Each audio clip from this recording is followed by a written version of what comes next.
Have you ever noticed that the loudest voices in the room usually have the least to say? We live in a world where everyone's broadcasting their every thought. But here's the truth.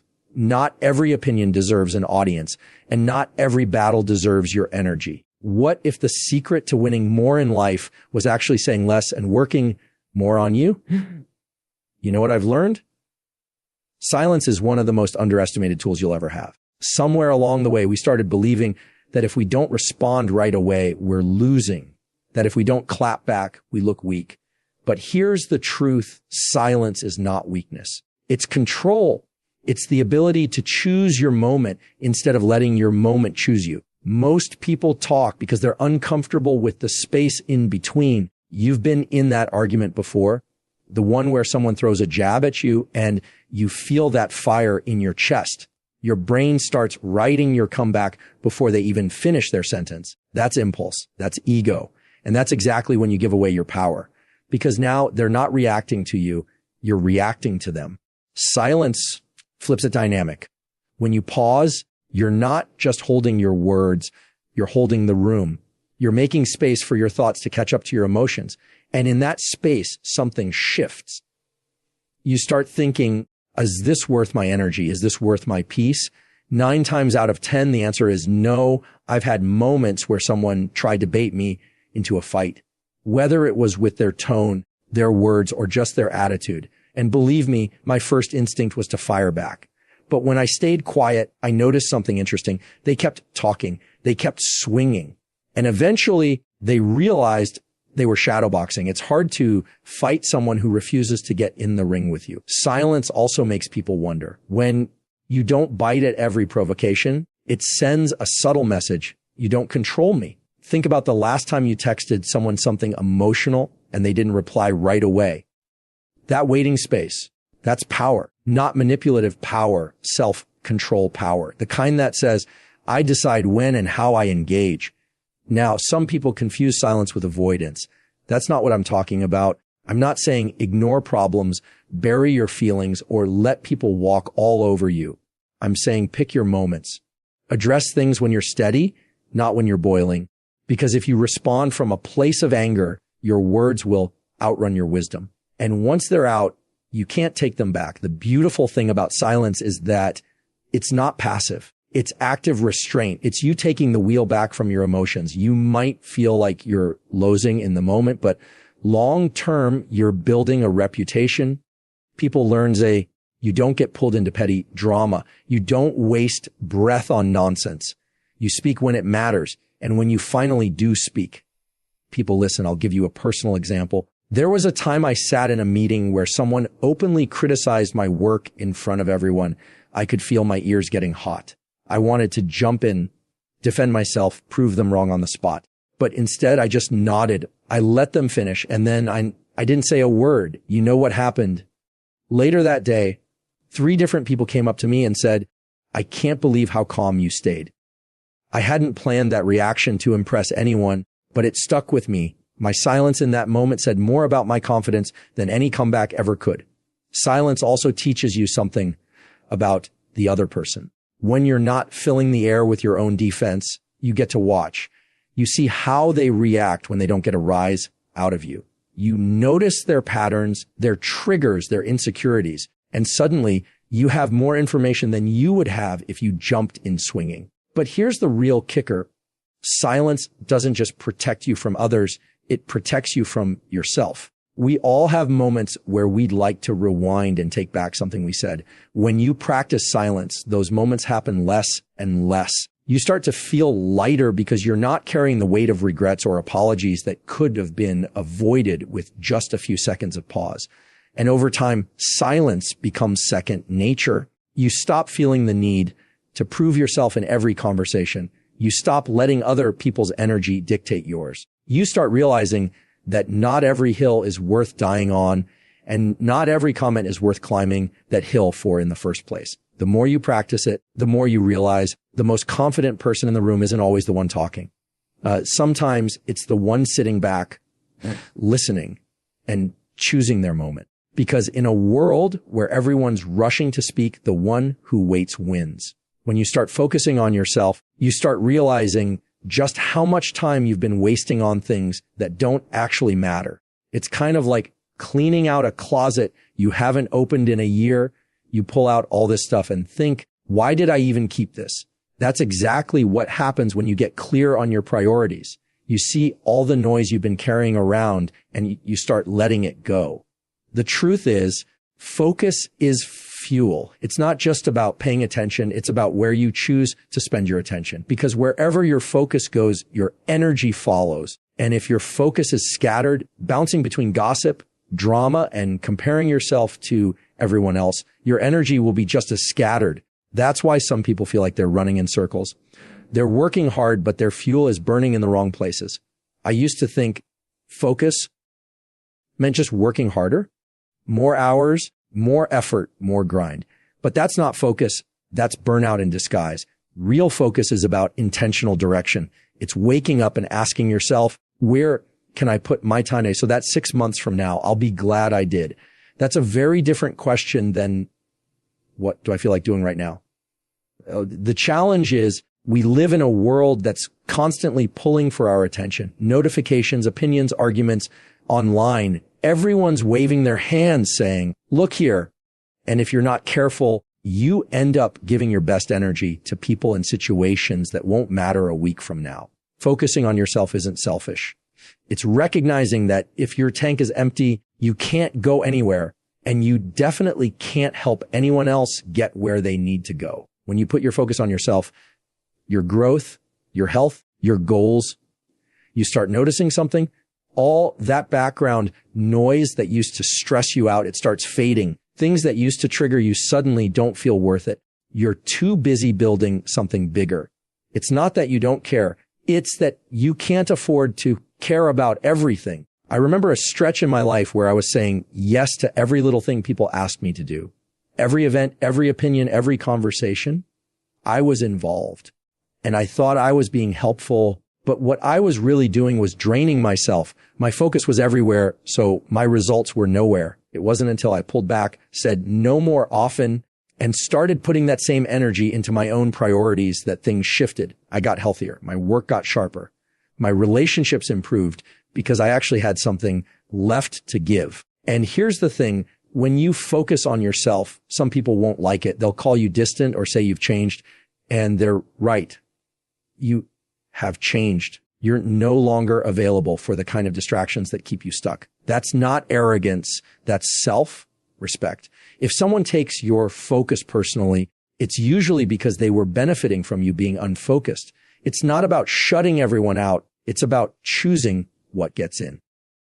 If you imagine your attention as a bank account, you wouldn't hand your debit card to strangers and say, spend whatever you want. So why give your mental and emotional energy away without thinking about the return? Every yes you give to something unimportant is a no to something that could actually change your life. You'll notice that when your focus sharpens, your pace slows down. And I mean that in a good way. You stop chasing every little thing. You're not sprinting in 10 different directions. You're walking with purpose in one. That's when you start making real progress. And the best part, you feel lighter because you're not carrying everyone else's baggage along with your own. This is where silence and focus connect. When you're focused, you don't need to explain yourself to everyone. You don't have to defend your choices or justify why you're not showing up for every little thing. Your results will speak for you. People might not understand in the moment, but later when they see where your focus took you, it'll make sense. And that's the quiet truth about focus. It's not just about achieving more. It's about living better. You get your time back. You get your energy back, and you finally start moving toward the life you actually want, not the life everyone else is distracting you into living. Because when you focus on yourself, you stop running in circles and you start running your race. And in the end, that's the only race worth winning. One of the hardest lessons I've learned is that not every opinion needs a response. It sounds simple, but it's a game changer. Once you actually start living it, we grow up thinking we have to defend ourselves every time someone misunderstands us, correct people when they get something wrong, or prove our point when someone disagrees. But the truth is, you can waste your whole life in that loop. And when it's over, You'll realize you didn't convince anyone who didn't already want to be convinced. The problem is responding feels good in the moment. Somebody throws a comment at you and you come back with something quick and sharp. It's like hitting send on a text you've been drafting in your head for 5 minutes. You get that rush of satisfaction. But what happens next? Usually it doesn't end. They fire back. You fire back again. Before you know it, you've spent the better part of your day in a conversation that didn't move you forward 1 inch. Here's the truth about most people's opinions. They're not based on facts. They're based on their own experiences, fears, and biases, which means no matter how well you explain yourself, they might still not see what you see. And that's okay. It's not your job to get everyone to agree with you. It's your job to live in a way that's aligned with your values and let your actions speak for themselves. There's a certain freedom in not taking the bait. You hear something that's wrong or even offensive, and instead of rushing to correct it, you take a breath and decide it's not worth it. That doesn't mean you're weak. It means you're choosing where to spend your energy. Because here's the thing, every time you respond to something petty, you're giving it life. Silence, on the other hand, starves it. I've had moments where someone clearly wanted me to engage in an argument. You can hear it in their tone, the way they phrase things.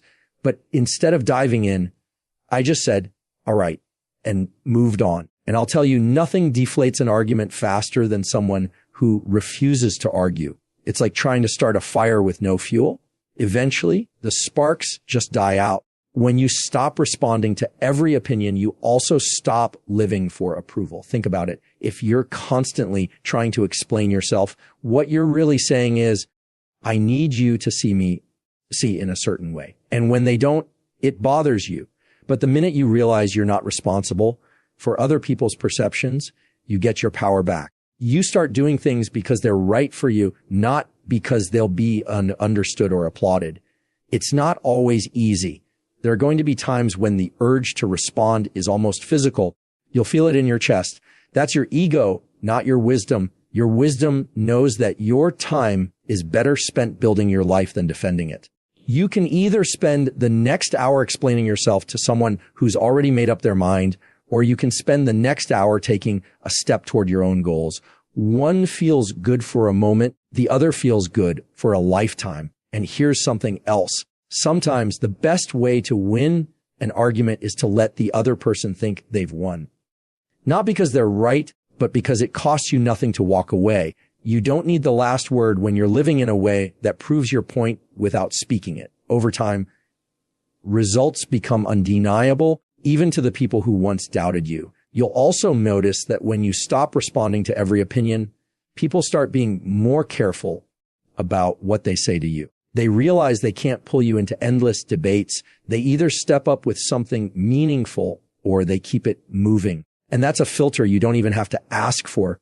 Your silence creates it naturally. The world is full of noise, and if you try to answer all of it, you'll never have the bandwidth to actually live your life.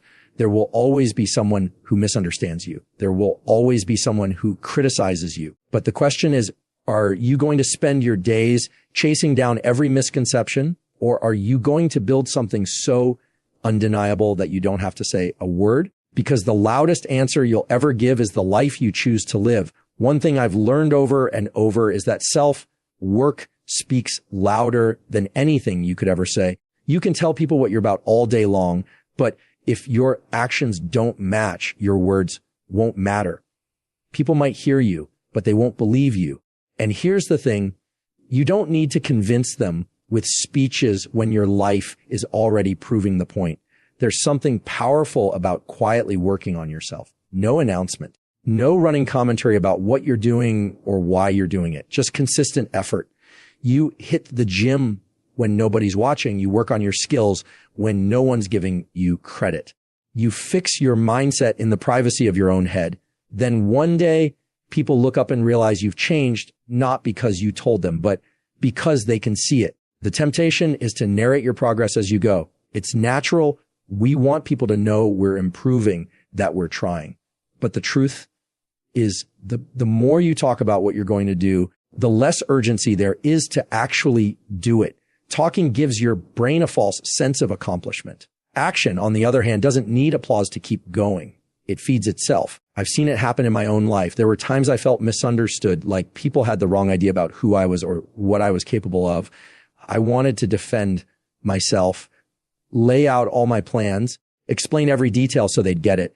But none of that ever landed as well as just showing them through results. You can't argue with results. You can argue with opinions, but not with proof. The best part about self-work is that it compounds. At first, it's small changes. You're reading more, sleeping better, cutting out bad habits, putting in a little more effort each day. It doesn't look like much, but give it enough time, and those small changes stack up into something impossible to ignore. And when that happens, the same people who doubted you will either ask how you did it or pretend they never doubted you at all. It's also worth saying self-work isn't just about skills or success. It's about who you are when nobody's around. Are you disciplined when there's no one to hold you accountable? Are you kind when you don't need to be? Are you honest when it would be easier to cut corners?